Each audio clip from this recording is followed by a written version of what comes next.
Hello and welcome. Thanks for joining us. We are live on LinkedIn. We're live on YouTube. We're live on Facebook. I've got Claire Bahn with me. How are you? I'm doing very well, Johnny. Thank you for having me. I'm so sorry. I only realized just as we got into the green room that it's like quite early in the morning for you right now. You're in LA, Yes. and it's you've got your coffee, so hopefully Yes. that'll keep you Yes. going. Yeah. Yes. But thank you so much for joining us. We're going to be discussing personal branding today, and do we need it? Does it matter?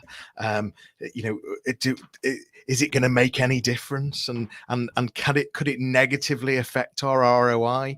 Well, let's explore those things. We're going to explore those things. But Claire, you are a personal branding strategist. You're also the CEO and co-founder of Online Profile Pros and the Claire Bahn Group. Yes. Claire, how did you get into personal branding? Well, basically, I always say I cut my teeth working in Fortune 500 companies in New York City, and I was doing marketing and PR events for them, and I really learned a lot about marketing. But I really had a passion for acting, so I went back into acting and went out for commercials and movies, TV, all that kind of stuff. And what I learned is that I needed to personally brand myself. So what I lacked in kind of acting experience, I was able to use my marketing experience and get a website, get all my social media handles, start kind of creating content around who I was and how a casting director should cast me or call me in for a job. And it really started to make me think about the fact that I could kind of mold that narrative. This is the type of roles that I'm right for. This is what you should call me in for. So if you don't know anything about acting and how it works, you submit your agent manager will submit you for a job, and little teeny thumbnails will show up on the screen. So basically, this thumbnail needs to pop. So it needs to speak. This picture needs to speak to them. Obviously, having a great photographer and all that kind of stuff. But you really start to realize it's so important how you put yourself out there, and that picture can be so important. I mean, your LinkedIn photo is super important. But that was my kind of first foray into it. And then I had my acting friends, in classes and improv class and things like that. They were like, hey, can you build my website? Can you brand me? Can you help me figure out what my type is? And it kind of went from there. Then I started Online Profile Pros. And basically, we help people build their online profiles for online dating and LinkedIn. So you never really think about the fact that you need to be personally branded for online dating, but super important, right? You don't want to go out there with a bad profile. You don't want to go out there with bad, written profile and all that kind of stuff. So it's so important to help, again, craft that narrative. And then from there, we were, this was in 2019, I was in San Francisco pitching Online Profile Pros for funding. And I was on a podcast with a very well-known angel investor here in California. And his name is Jason Calacanis. And he basically came up with the idea. He was like, you kind of started out with essentially, if you know anything about like Uber, he's like, you started out with like Uber X, where you need to go with Uber Black, go high end. And you could see that episode on, I have it on my website because it was that pivotal for me. So anyway, he came up with the idea of personally branding people. He's like, go after angel investors and real estate agents. And if you ever, I don't know if you have the shows like Millionaire or $1 Million Listing Los Angeles and New York and everything like that. Like these type of people, Great shows. Perfectly branded, right? Yeah. Everything down to what they wear and all that kind of stuff. So that is, my first client was an angel investor, and he's still a client today. So that is how it came to be. You've just made me think. E-Myth Revisited. What was Michael Gerber? Have you ever read that book, E-Myth Revisited by Michael Gerber? It's a great book about processes and sales, and it's sort of how to take a small business and make it bigger. And there's a big story about McDonald's in there and everything else. But one of the things he talks about, because you just said, even to what you wear, is that Mhm. he's all about testing. So, go out there and test a blue suit versus a gray suit and see if there's a Yeah. difference. And so how important, because I'm curious actually, maybe straight off into a tunnel here, but in terms of clothing, how important is clothing in personal brand? And the reason I ask it is because I think COVID has changed a lot in terms of how people are dressing. So Yes. is how important is clothing in this, Claire?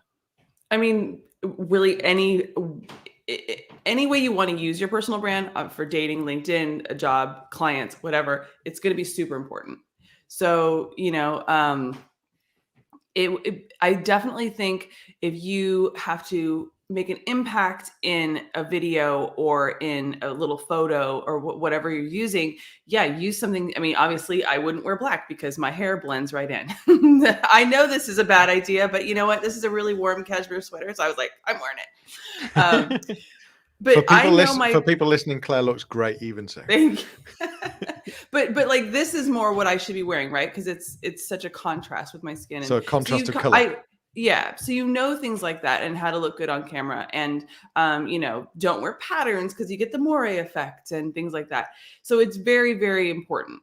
I think that with COVID, that people have kind of that it's okay to dress down, and you can make that choice. But I mean, my business partner and I, we will always, like, even if like he has like schlubby pants on or something, he'll always like put his button down on for his meetings. He's like, hey, here I am, and then he'll have his t-shirt on underneath or whatever. So it's funny because I just think that it is very important because it makes a statement. And it's just, if you really think about the fact that you're on Zoom, it's such a little thing, and I do think that, I put on makeup this morning and it was kind of hard to put on makeup when it's super early, but it makes an impact. And it's that unspoken kind of, the words. Actually, I'm friends with a couple of wardrobe stylists, and we actually have wardrobe stylists on staff that will work with all of our clients. And this is the kind of stuff that we talk about, really how they are portraying themselves, and the type of clothing that we want them to wear in their photo shoots, because we do initial photo shoot when we onboard somebody, because we want it on their website. We want it to use it for social media imagery or anything else. YouTube thumbnails. If you think about, Yeah. the photo that you use for your podcast, like all of those things say something. There's a reason why you're leaning on a brick wall. Like there's so many things that kind of go into that, and it speaks volumes. I'd like to take credit for that.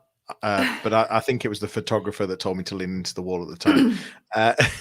Well, it's a good photography technique, because you can kind of get the bokeh. Do you know how it kind of blends in? The bokeh is like where the background blurs. Oh, I don't know if I know the bokeh. Oh, I need to get to It's know it. called bokeh. Bokeh. We've already had a comment, Helen Morell. It's always good to provide examples for us to work from, Claire. So that's obviously helping already. If you are watching live with us right now, you're very welcome to ask questions. As I said, we're on YouTube, we're on LinkedIn, we're on Facebook. And we're going to talk about how personal branding can increase business opportunities, increase visibility, increase credibility, and whether it really matters. So let's just understand it here, Claire. If is personal branding needed for all types of business people? Is it only certain types that work better? Is it sort of small businesses? Is it big Everyone. organizations? Tell us. So one thing I want to say is, while what you wear is important, it's kind of yes, what you wear is really important. Wear something that is impactful, and then move on, because that is a very, very small portion of what you need to do. And so that's. Yeah, and I'm glad you've said that, because I said I was taking us into a little tunnel there. So I want to make sure that that is like, it's like yes, and now move on. Let's scrap clothing. Let's move on. Yeah. Well, no, but it's important. But I just don't want to get so focused, analysis paralysis on. Oh no, I have to wear these things. So basically, big picture. Yeah.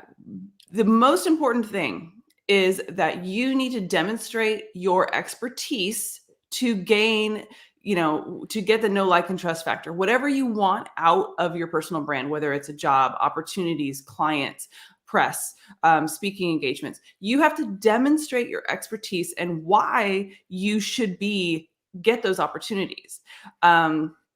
And I think that is really, really important. Whether you are trying to get a job, right? You are up against a lot of people. There are a lot of people that are not, making sure they're personally branded and making sure that all of their stuff is kind of, just really buttoned up. They're sloppy. Don't be sloppy. So that is really, really impactful.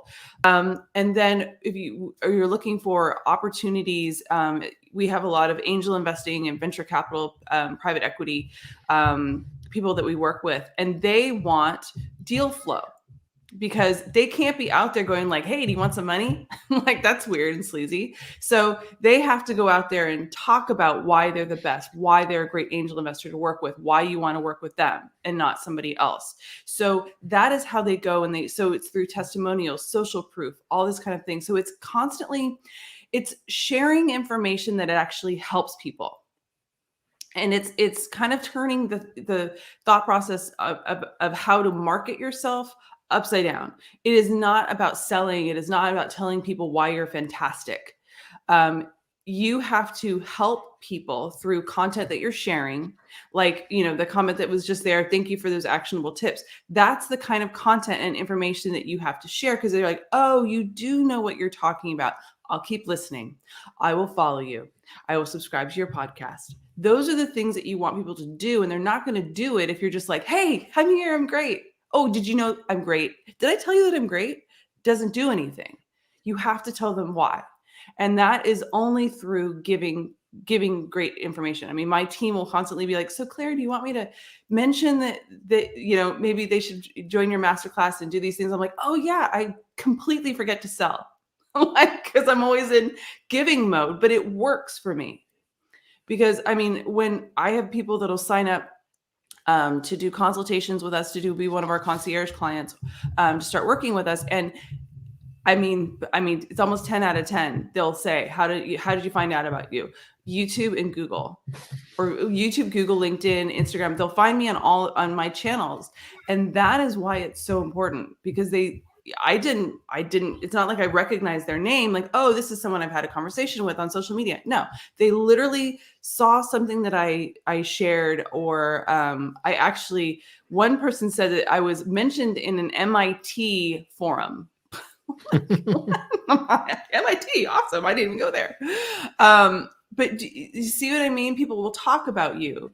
That's why it's important. So it doesn't matter. I mean, think about anything you want. Do you want to get into that really cool club, private club, Soho House, whatever it is, right?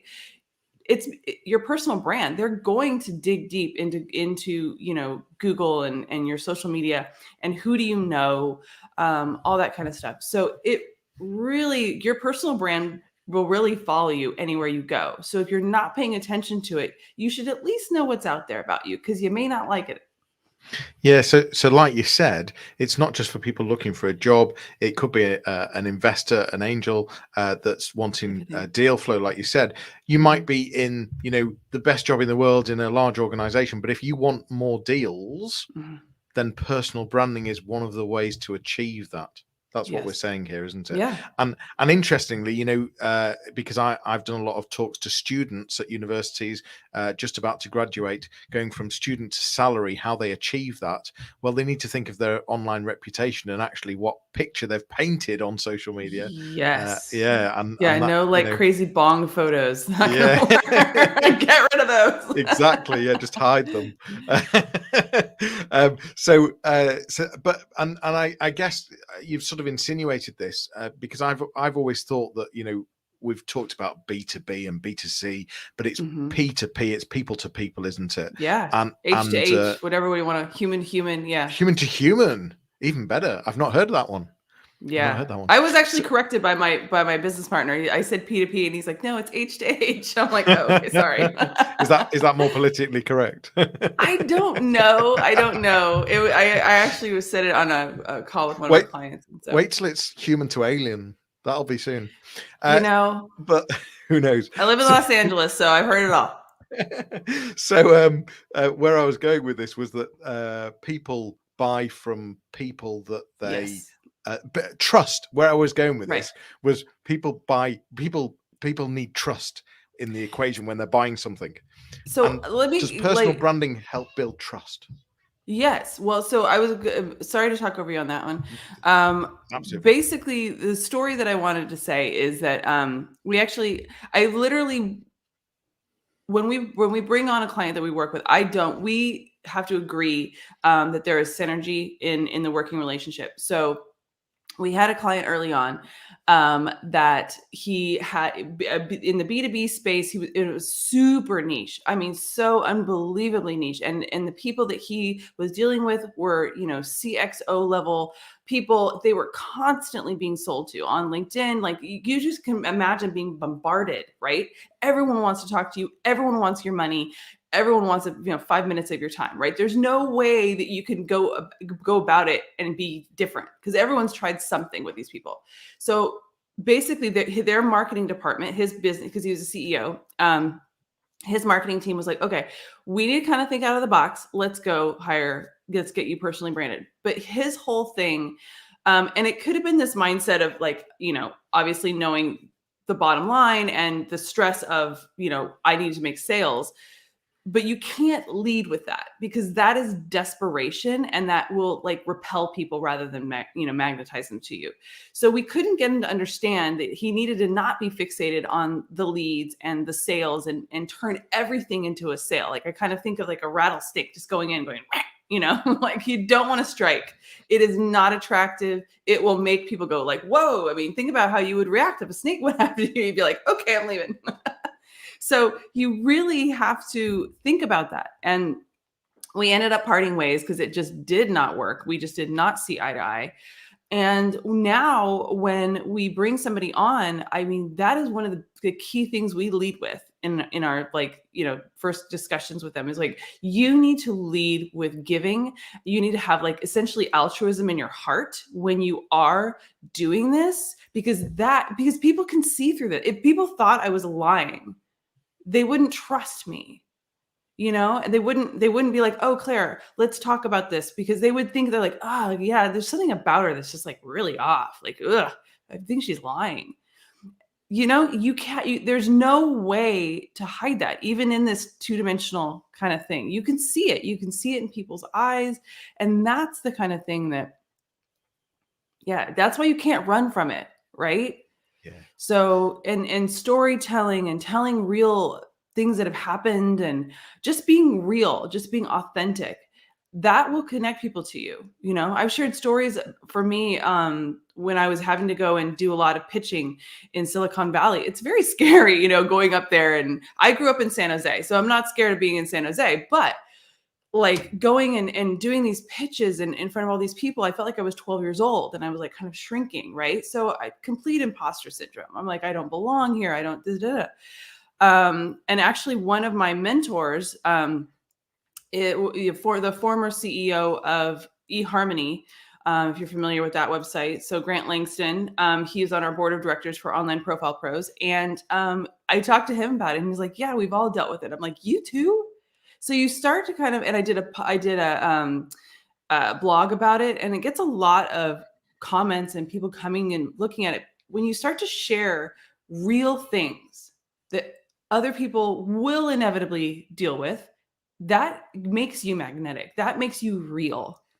And that's how your personal brand can work for you. So yeah, it's so important, and it's so important not to sell, because the act of giving will sell, because it's trust. Yeah. Absolutely. We've got a few comments, and I'll just cover a couple. And I think that, to be fair, this one is sort of you've answered some of this, but let's just clarify. So Stephen Cree, should projecting a personal brand ever come at the expense of being authentic? He's then followed it up with, I think I know the answer to that one. I think that was whilst you were talking. But is there not a danger of projecting someone other than your true self? I mean, yeah, you should always be your true self. I fully believe in that. Yeah. That's the thing is, because I work with a lot of coaches too.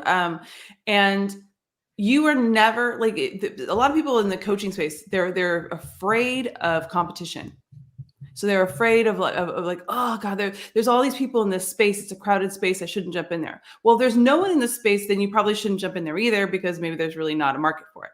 So basically, you need to figure out how to differentiate yourself from the other people. And you need to do that with your personal brand, and you need to be authentic.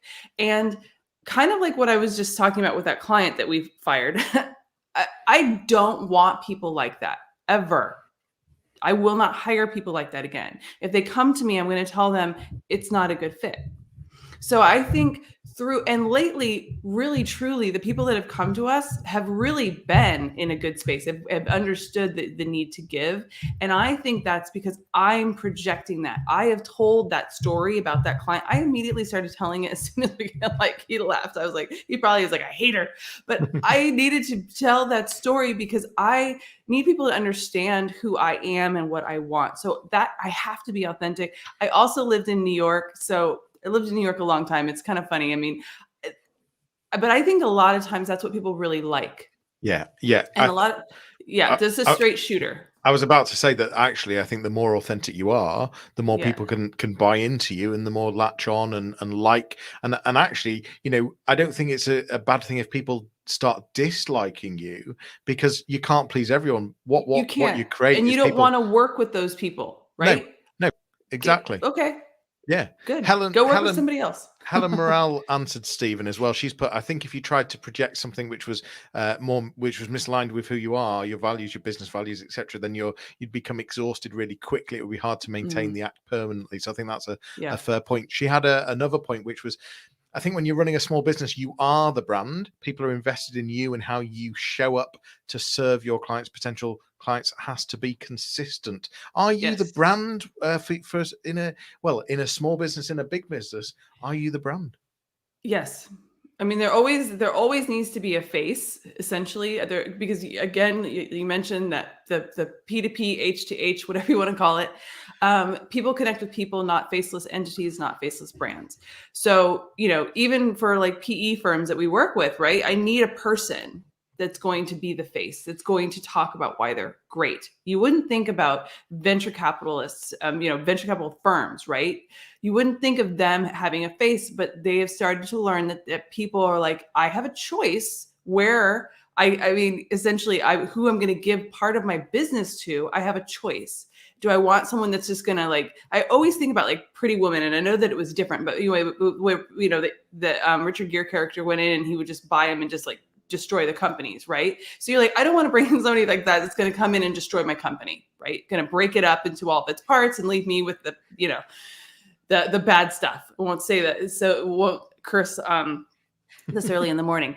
But but you want to know that, right? And that's all done really through your personal brand. And it's so key when you are a solopreneur, when you are a small business owner, because who are you going to have do it? Like, who else is there? And there's nobody better than you. And that was for me one of the biggest things when I was really scared about going up and pitching my business, when I was pitching Online Profile Pros for funding, is that there really wasn't anyone better. I mean, my business partner, but I was better at kind of talking and public speaking because of my acting experience than he was. But yeah, there wasn't anyone better that knew the business that could sell the business. So that's why it's so important. So how do you go about starting to personal brand? What are some of the key things that you could consider doing, perhaps if you've not really put yourself out there before, and instead you focused on pushing your LinkedIn company page, which so many small businesses do? What are some of the things to consider, and how to flip that? Well, I actually just did this for something else. So I kind of had 6 tips. Let me hopefully I can remember them all, because I don't have them on the screen. But one of first and foremost is that you need to know who your audience is. So, well, actually, number one was actually know your goals. What are your goals in personal branding? Is it clients, deal flow, speaking engagements? Know who what you're trying to get out of it, Yeah. and then know who your ideal audience is, right? So if it's speaking engagements, you want to get in front of those people. You want to connect and deal with those people. So then you need to essentially craft the narrative, craft content around what those people are looking for, what those people need, how they could kind of organically find you.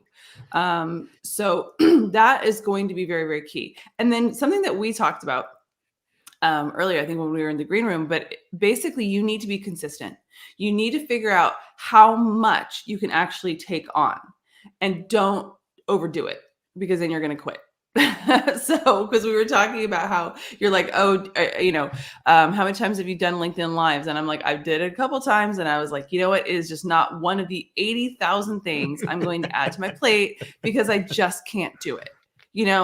I haven't learned TikTok. I haven't learned Reels. My team will take videos that I do and I make a reel out of it, because I am not doing this crazy stuff. Not happening.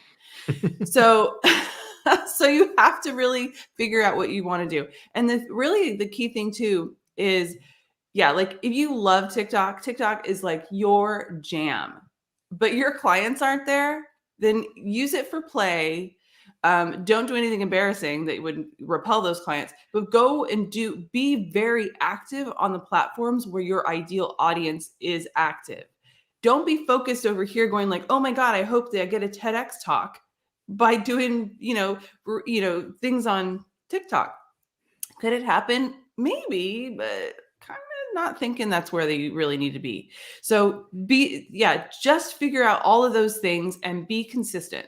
And the key thing is creating content that your ideal client is asking for, right? You're kind of teeing them up to want to work with you. I work with some real estate agents, and one of my favorite things, because it was one of the questions I had when we sold our house, is, do I really need to stage my house?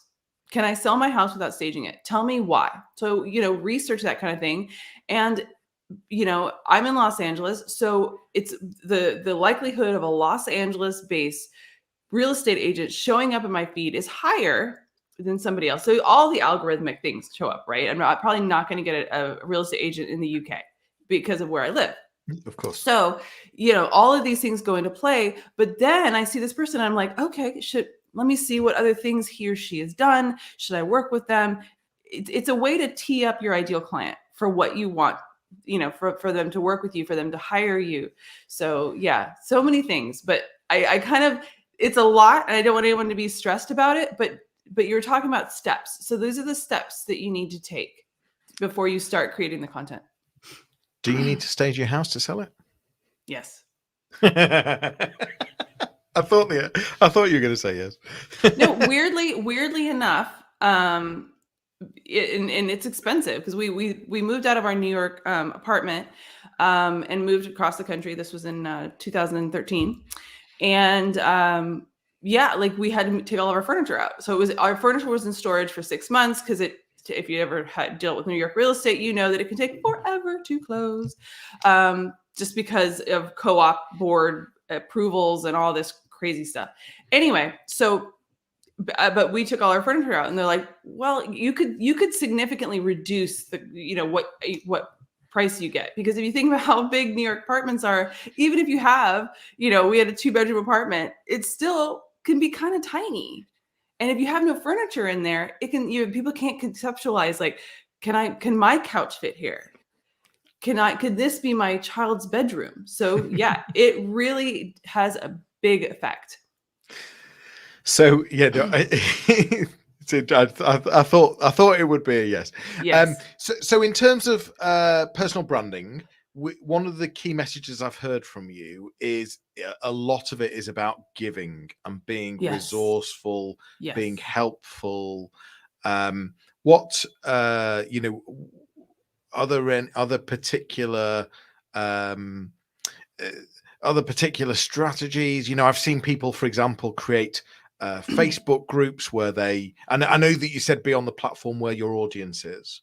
Mm-hmm. But one of the techniques I've seen a lot of people that are doing personal branding well is where they've created a Facebook group, and they are sort of just being themselves in there all the time and creating some sort of fan group. Is that something that you often see, or is that do you see other examples of that on different platforms in different ways, or is this just about making sure that your face is on everything, as simple as that? So, when the content goes out, making sure that, there's a face to it. Well, one thing I want to mention, because you, back to your earlier point, was that I've always been a storyteller. So I can't answer just yes. It's always yes and blah. Anyway, so that's why my stories are longer. But anyway, I like it. Thank you. And as we were talking about earlier, that's the key to improv. Yes, and which I didn't know. yes. How long did you do acting until? What age did you move on from acting?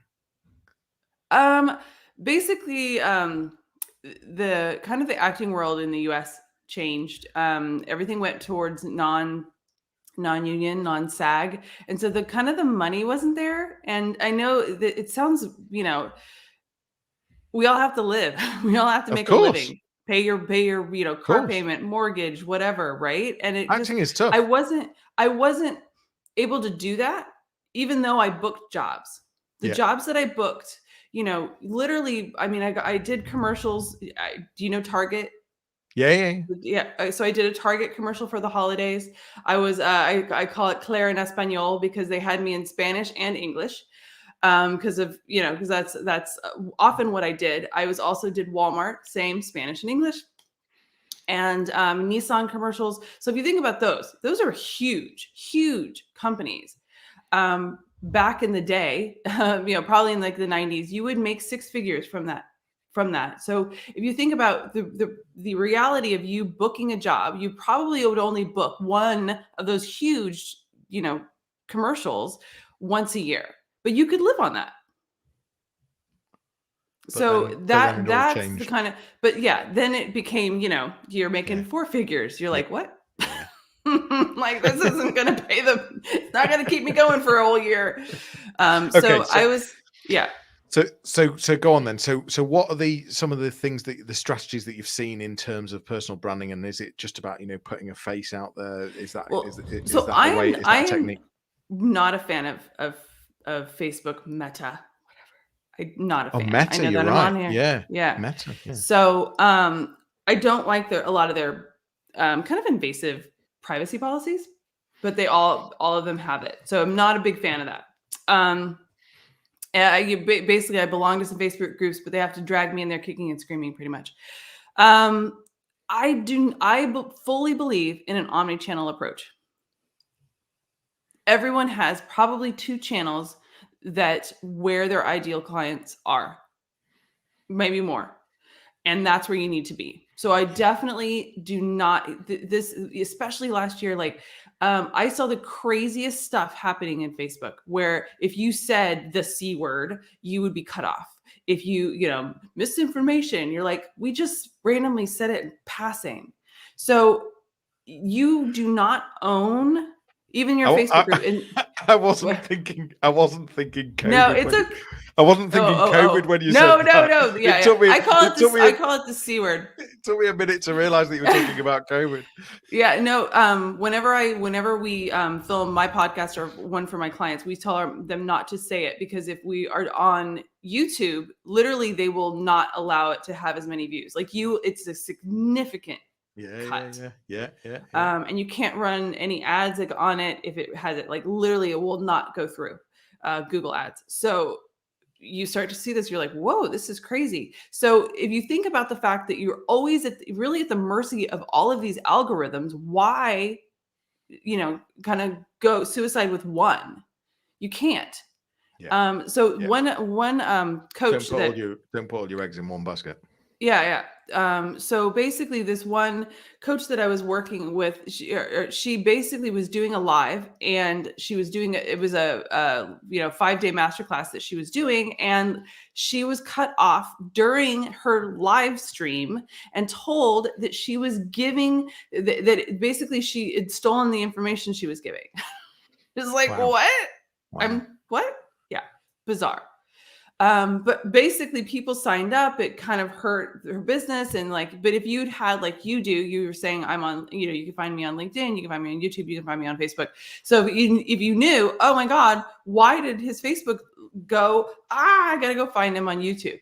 So, you can't be at the mercy of these platforms. And that's the kind of thing that I've realized. And I put a lot of effort into Instagram, and things just started to get harder to get your visibility, harder to do all these things. So yeah, omni-channel approach, definitely, be in multiple places, because if you're not, you could kind of be bitten by these algorithmic changes that you have nothing to do with. So and one of the things that we were talking about before we went live was around, look, this isn't about just getting it right now and setting it. It's about a continual conversation. It's not Right. about fixing your LinkedIn profile and just done. leaving it. It's so how often should you be looking back at LinkedIn, or is that the message about don't get too stuck in trying to have to think of something right now for it, but actually you can mold it very easily next week. So it's just get started. Yeah. And you don't get fixated on these like static things, right? Oh my God, I'm not going to put any image up because I don't know if it's perfect. Yeah. Yeah. I see a lot of people get fixated on the personal branding statement. Calm down. It's not a make or break. Like, it's really not. Yeah. So do you know who Gary Vaynerchuk is? I do. Okay. So, he's big, Curse he's is big like on a TikTok. sailor. Yeah. Curse is like a sailor. Like, if you look at how he shows up awful. The guy is a millionaire. The horrible video. The video is never clear. It's never HD. It's like a shaky, iPhone photo. It's awful. But, and you think about his personal brand, he's ever shaven completely. His hat's all weird. Yeah. So it kind of looks. You've got a serious dislike to him, haven't you? No. But if you think about how he's presenting himself, it might be kind of like, oh, who is this guy? But he gives really good information. Yeah. He shows up consistently. And he's got a big team that'll splice and dice all of his information over and over and over. But if you think about the fact that he shows up, even though he kind of shows up and, doesn't look perfect, there's probably somebody that looks more polished, right? But who are you going to work with? Probably you want to work with Gary Vee, because you're like, the guy knows so much. And he consistently learns. He'll tell you he doesn't know everything. He puts a lot of effort into giving, into his team, into things that a lot of people don't do. And you kind of look at that, you're like, wow, not only is he really smart in, he started out in wine. If anyone even knows that at this point, because he does everything. Now he's doing crypto. Now he does, baseball cards. You're like, what does the guy not do? But the thing is that you look at how he kind of lives his life, and he's very true. He's very authentic, and he truly does care about the people that work for him. If you've ever seen, I do follow him. He talks a lot about his team building and that kind of thing. And that's a very, very important thing for building his business. And that's probably it is why he's been so successful. So don't get stuck in, this perfection, because it's the content and the sharing that is going to be more important than anything else. And you can see the way Gary does it.